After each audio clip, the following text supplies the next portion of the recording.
ప్రభాత సమయంలో సీతను చూడడానికి రాణివాసంతో తరలి వచ్చాడు రావణుడు. అలా వచ్చిన రావణుని చేతికి చూసి ఆశ్చర్యపోయాడు మారుతి. ఎన్నో విధాలుగా సీతను ఒప్పించే ప్రయత్నాలు చేశాడు రావణుడు. సీత ఆ మాటలేవి పట్టించుకోలేదు. రాముడితో వైరం మంచిది కాదని రావణుని హెచ్చరించింది. సీత హెచ్చరికలు నచ్చలేదు రామునికి. సీతకు 4 రోజులు గడువు విధించి వెళ్ళాడు రావణుడు. శోకంతో తలడిల్లుతున్న సీత దగ్గరికి వచ్చింది సీత. ఆమెకు కలలో రావణ సంహారము, రాముని విజయము కళ్ళకు కనబడతాయి. సీతకు తన స్వప్న వృత్తాంతం చెప్పి ఓదార్చి వెళ్ళిన సీతట. హనుమ సీతని పిలిచాడు. తనను తాను పరిచయం చేసుకొని సీత వేదనను మాన్పాలి ఎలా తనను తాను ప్రశ్నించుకున్నాడు హనుమ. రాక్షసులందరూ వెళ్లే వరకు నిరీక్షించాడు.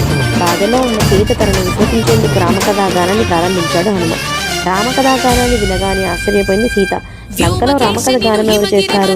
అంతా తన ప్రమేయమేమో అనుకుంది. మెల్లగా చెట్టుపై నుంచి కిందకు దిగి సీతకు నమస్కరించాడు హనుమ. ఇది కూడా రాక్షసమాయేనేమోననుకున్న సీతకు జరిగిన వృత్తాంతానంతా చెప్పి రాముడు గుర్తుగా పంపిన ముద్రికను అందించాడు శ్రీ హనుమంతుడు.